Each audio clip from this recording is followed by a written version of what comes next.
5 چیزوں پر ہے۔ سب سے پہلی چیز شہادت اللہ الہ الا اللہ وان محمدا عبدہ ورسولہ، پہلی اس بات کی گواہی دینا کہ اللہ تعالیٰ کے سوا کوئی معبود حقیقی کوئی معبود نہیں ہے، اور دوسرا محمد صلی اللہ علیہ وسلم اللہ کے رسول ہیں۔ نماز قائم کرنا، زکوٰۃ ادا کرنا اور حج بیت اللہ کا حج کی نیت سے، عبادت کی نیت سے اس کی طرف رخ کرنا، وصوم رمضان اور رمضان کے روزے رکھنا۔ یہ جو صحابی ہیں روایت کرنے والے ابی عبد الرحمن عبداللہ ابن عمر بن الخطاب، یہ نوجوان صحابہ میں ان کا شمار ہوتا تھا، اور یہ بہت چھوٹے تھے، تو صحابہ کرام اور دیگر ان کے شاگردوں میں سے سب لوگ ان کو بہت پیار کرتے تھے، ان سے بڑی محبت کرتے تھے، ان سے شفقت کیا کرتے تھے۔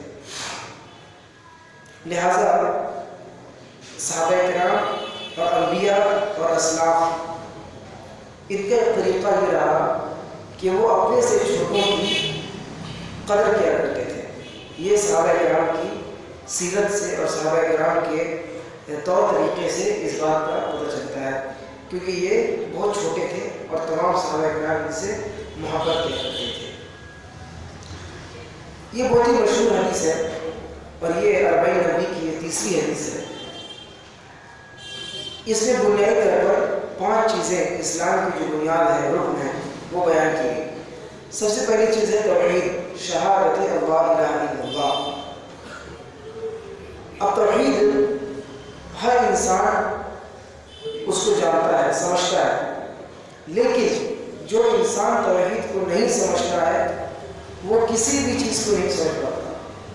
اس لیے پوری دنیا میں سب سے زیادہ سمجھدار انسان، سب سے زیادہ عقل مند انسان وہ ہے جو توحید کو سمجھنے والا ہے۔ جس کو توحید سمجھ میں آ جائے، موٹی موٹی چیز، بیسک چیز، بنیادی چیز، وہ انسان سمجھدار ہے۔ گرچہ دنیا کے معاملے میں وہ ناسمجھ ہو، بیوقوف ہو، کم عقل ہو، بات جلدی سمجھ میں نہیں آتی ہو، بار بار سوال کرتا ہو، لیکن توحید چونکہ وہ جانتا ہے، سمجھ چکا ہے، لہذا اللہ رب العالمین کے نزدیک وہ انسان بہت سمجھدار ہے۔ کیوں اللہ رب العالمین نے قرآن مجید میں اس کا ذکر فرمایا؟ سورہ روم میں آیت نمبر 7 ہے، شروع میں یعلمون ظاہرا من الحیات الدنیا ولکن اکثر الناس لا یعلمون، کہ اکثر لوگ جانتے نہیں ہیں کس چیز کو؟ دین کے اصول کو، بنیاد کو۔ آگے فرمایا یعلمون ظاہرا من الحیات الدنیا، وہ دنیا کے ظاہری چیز کو جانتے ہیں، جو دیکھتے ہیں، جو سنتے ہیں، اور جو ان کے مشاہدے میں ہے، جو ان کے تجربے میں ہے، جو وہ ایکسپیرینس کرتے ہیں، اس کو وہ جانتے ہیں۔ وَهُمْ عَنِ الْآخِرَةِ هُمْ غَافِلُونَ، لیکن بہت سی ایسی چیزیں جس کا تعلق دین سے ہو، شریعت سے ہو اور ایمان سے ہو، جس کو آدمی دیکھتا نہیں ہے، ایمان کہتے ہیں اس کو ہے کہ جس کو آدمی دیکھے نہ، بغیر دیکھے ایمان لائے، اسی کو کہتے ہیں ایمان لانا۔ اللہ رب العالمین فرمایا من خشی الرحمن بالغیب، جو اللہ رب العالمین کو بن دیکھے اللہ سے ڈرے، اللہ کو نہیں دیکھا ہو لیکن اللہ سے پھر بھی ڈرتا ہے، تو اللہ رب العالمین اس کی مہمان نوازی کریں گے قیامت کے لیے۔ تو نہیں دیکھ کر بھی ایمان لانا، اس کو ایمان کہا جاتا ہے۔ تو اس وجہ سے آگے اللہ فَهُمْ عَنِ الْآخِرَةِ هُمْ غَافِلُونَ، کہ وہ لوگ ظاہری چیز کو جانتے ہیں لیکن اخروی چیز جو آخرت والی چیز ہے، دین والی چیز ہے، وہ اس سے غافل ہے، اس کو پتہ ہی نہیں ان کے بارے میں۔ اس آیت کے تفسیر میں مفسرین اکرام کہتے ہیں کہ ایک آدمی ہاتھ میں اگر کوئی سکہ دے، کوئی بھی چیز، تو اس کو دیکھ کر وہ پہچان لیتا ہے کہ یہ دینار ہے یا درہم، یعنی سونے کا ہے یا چاندی کا ہے یا کتنے گرام کا ہے، اس کی وزن کیا ہے۔ ایک عام انسان سکے کو پرکھ لیتا ہے، کھارا اور کھٹے کی تمیز کر سکتا ہے، لیکن وہم عن الآخرۃ هم غافلون، دین کی اصل چیز، بنیاد، بیسک، اس سے اگر پوچھی جائے، اس سے پوچھا جائے، نہیں بتا سکتا۔ تو اس وجہ سے اس آیت کے ضمن میں مفسرین نے کہا کہ جو انسان دین کی بنیادی اصول کو جانتا ہو وہی اصل جانکار ہے، لیکن اکثر لوگ جانکار نہیں ہیں، سمجھدار نہیں ہیں۔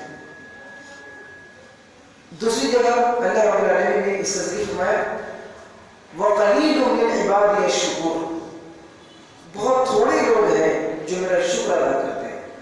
یعنی اللہ کا شکر کون ادا کرے گا؟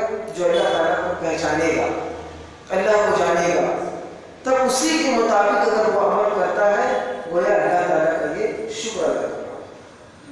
اس طرح نے فرمایا وَمَا يُؤْمِنُ أَكْثَرُهُم بِاللَّهِ إِلَّا وَهُمْ مُشْرِكُونَ، کہ بہت سے لوگ جو مومن اپنے آپ کو کہلاتے ہیں، اپنے آپ کو مسلمان سمجھتے ہیں، اِلَّا وَهُمْ مُشْرِكُونَ، ان میں سے اکثر لوگ، یہاں بات نان مسلم کی نہیں ہو رہی، مسلمانوں کی، جو اپنے آپ کو کہتے ہیں وہ مسلمان ہیں، یا مسلمان گھرانے میں پیدا ہو، یا نام مسلمانوں والا ہو، عبداللہ، عبدالرحمن، یہ سب نام ہو، ان نام رکھنے والے لوگوں میں سے اکثر میجورٹی لوگوں کی ایسی ہے، اکثریت ایسی ہے، الا وہم مشرکون، کہ وہ شرک کرتے ہیں، وہ مشرک ہیں، شرک کرتے ہیں۔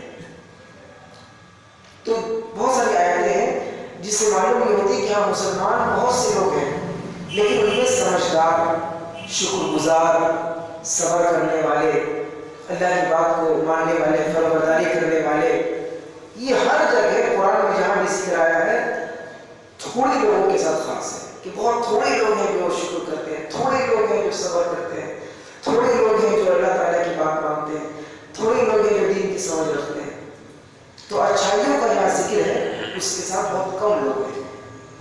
تو دنیا میں عقل مند انسان بہت، اور اس طرف اللہ کے نبی صلی اللہ علیہ وسلم نے عقل مندی کی تعریف کی کہ عقل مند کس کو کہا ہے؟ فرمایا الکیس من دان نفسہ وعمل لما بعد الموت، کہ عقل مند انسان وہ ہے جو خود کو پہچانے۔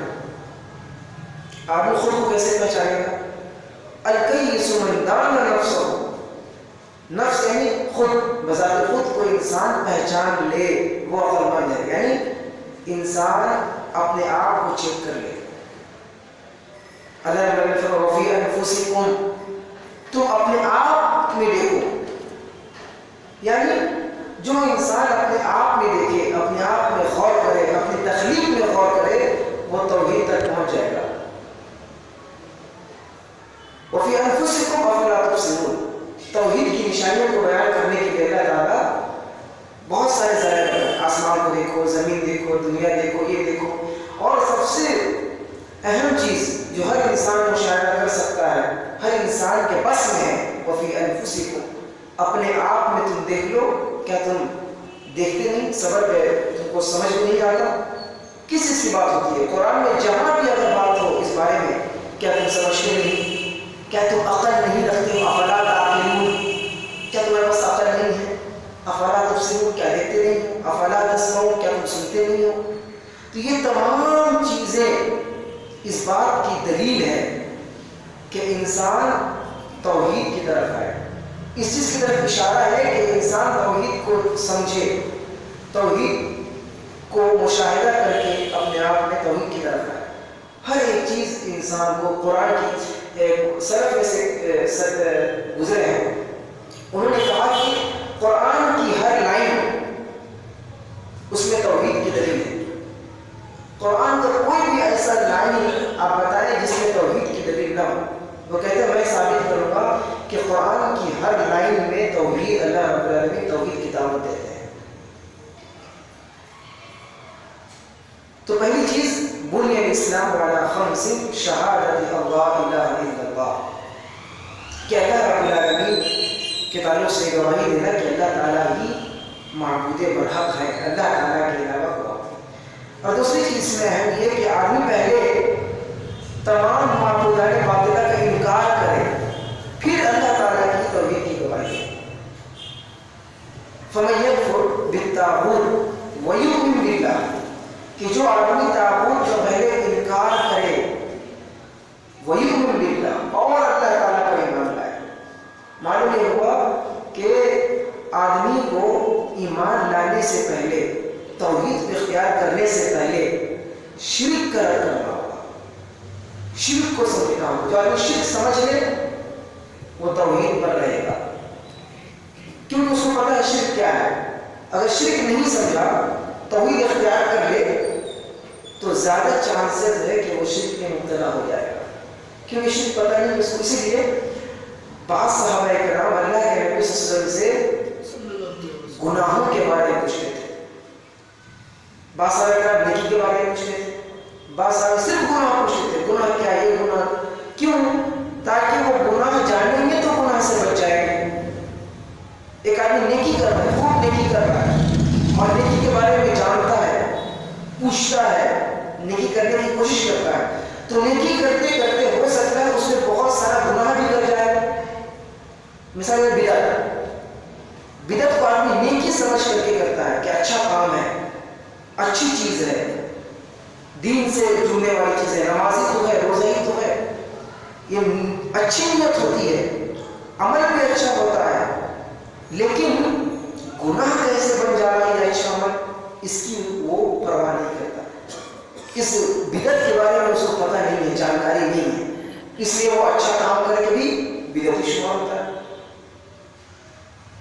اگر آدمی بدعت کو جان لے، من حدث فی امرنا، کہ جو شخص ایجاد کرے امرنا ہمارے اس معاملے میں، یعنی دین کی بات ہے، ما لیس منہ جو اس میں نہیں ہے، یعنی دین میں ایسی چیز ایجاد کرے جو ہمارے معاملے میں، ہمارے دین میں نہیں ہے، فہو رد، تو وہ مردود ہے، یعنی ریجیکٹڈ ہے، اس عمل کو قبول نہیں کیا جائے گا.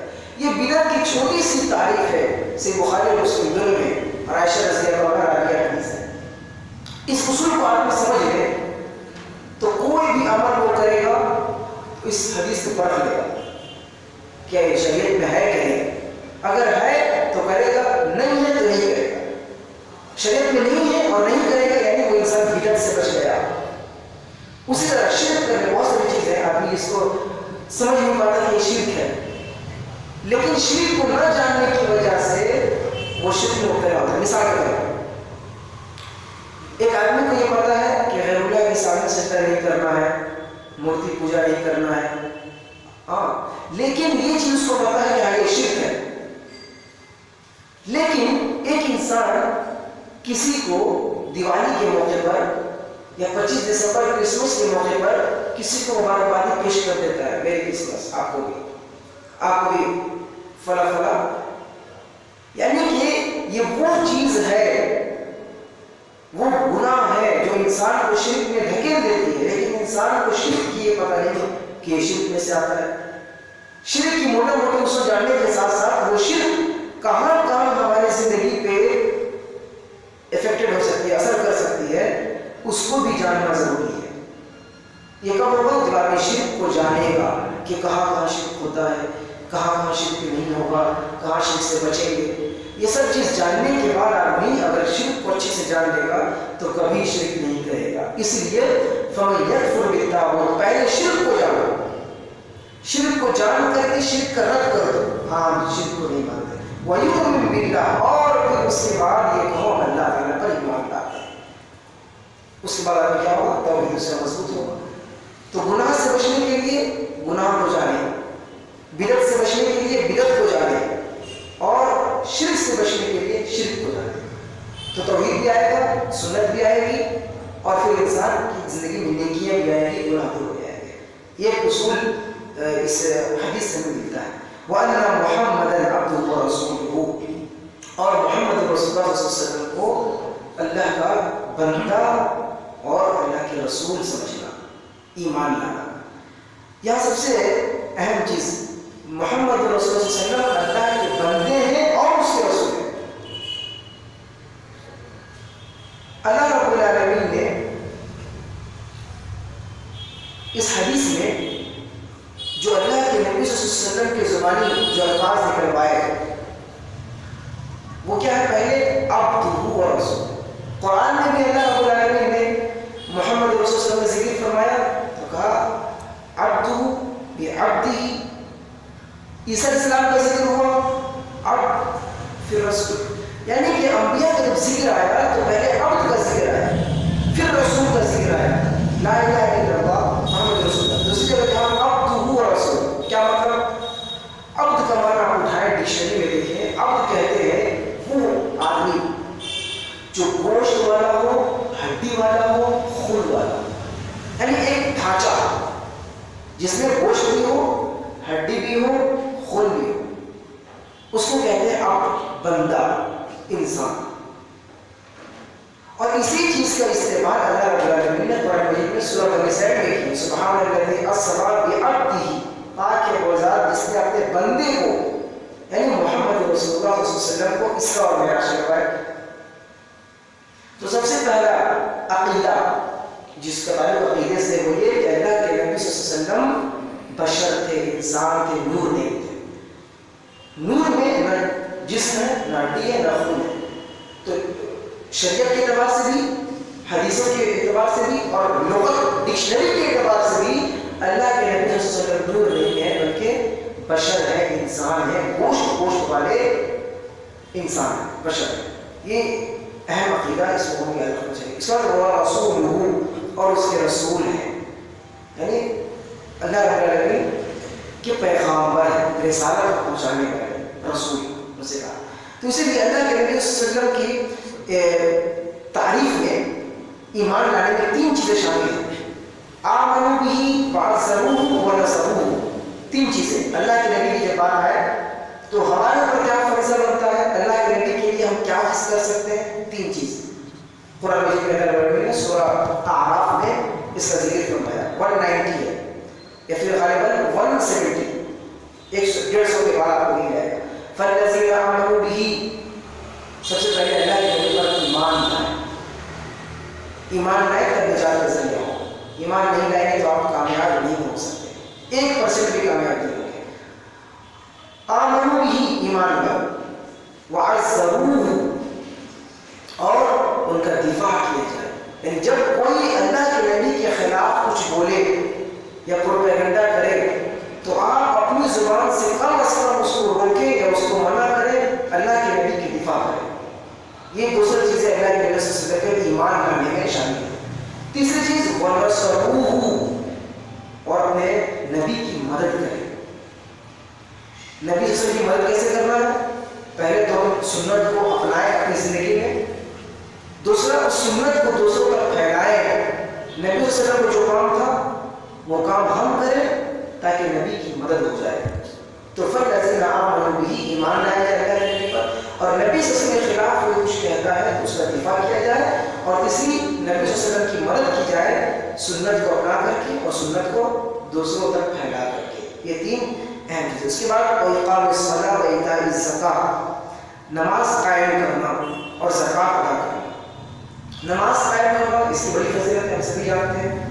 اور نماز کی طرف لانے کے لیے ایک آیت پہلے پارے میں سورہ بقرہ میں اللہ رب العالمین نے ذکر فرمایا وَاسْتَعِینُوا بِالصَّبْرِ وَالصَّلَاةِ، مدد طلب کرو نماز کے ذریعے اور صبر کے ذریعے.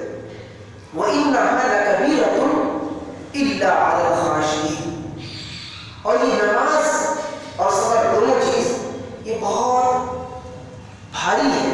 کبیرہ کا معنی ہے بڑا، یہ بہت بڑی چیز ہے، یعنی ایک بہت بھاری چیز ہے. اس کے اعتبار سے، کانٹیکسٹ کے اعتبار سے وَإِنَّهَا لَكَبِيرَةٌ إِلَّا عَلَى الْخَاشِعِينَ، سوائے خشوع و خضوع اختیار کرنے والوں کے. یعنی جو لوگ نماز کے پابند ہیں، مومن ہیں، ان کے لیے نماز بھاری نہیں ہے. لیکن یہ بھاری کس کے لیے؟ دوسری جگہ میں فرمایا إِنَّ الْمُنَافِقِينَ يُخَادِعُونَ اللَّهَ وَخَادِعُوهُمْ إِذَا قَامُوا إِلَى الصَّلَاةِ قَامُوا كُسَالَىٰ.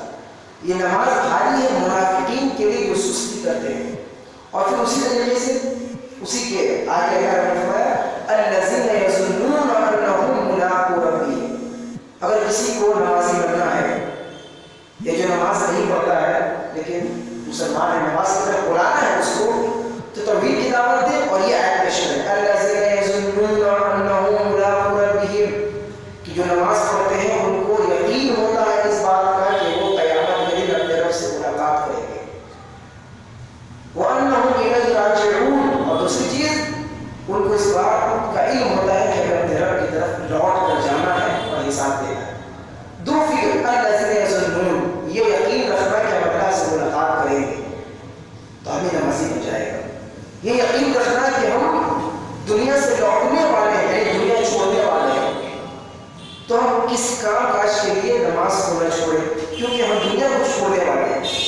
لہٰذا پھر یہ دو سوچ آدمی سوچ لے قرآن کی آیت کے مطابق تو انسان نمازی بن جائے گا، پکا نمازی بن جائے گا.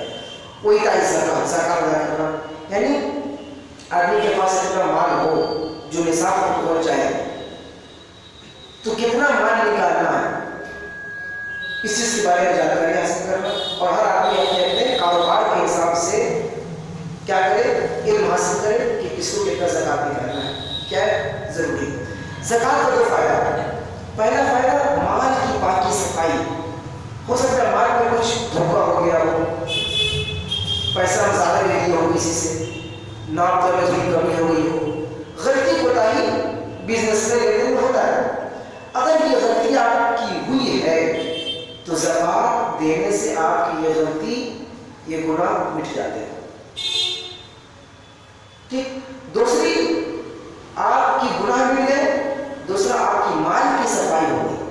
آپ کے پاس جو مال ہے، مال جو کما رہے ہیں، اس مال میں پاک و صاف ہو گئے، ہر طرح سے گناہ مٹ گئے اور مال بھی پاک و صاف ہو گئے. اس کے علاوہ بہت سارے فائدے اور بھی ہیں، وہ زکات کے بارے میں جب ٹاپک ہوگا اس کو بیان کیا جائے گا. وحج البیت وصوم رمضان، اور حج بیت اللہ کا زیارت کرنا عبادت کی نیت سے. اور حج بیت اللہ کے بارے میں اللہ کے رسول نے فرمایا کہ ایک آدمی جب حج کرنے جاتا ہے فلا یرفث ولا یفسق، گالی گلوچ نہ کرے، لڑائی جھگڑا نہ کرے، یعنی ہر اعتبار سے امانت داری کے ساتھ گناہوں سے پاک ہو کر کے حج کرے، کسی کو تکلیف نہ دے اپنی ذات سے. فرمایا رجع کیوم ولدتہ امہ، گویا کہ اللہ تعالیٰ اس کے تمام گناہوں کو معاف فرما دیتے ہیں. معلوم ایسا ہوتا ہے کہ گویا کہ وہ آج ہی پیدا ہوا، یعنی اس کی ماں نے اس کو آج ہی جانا ہو.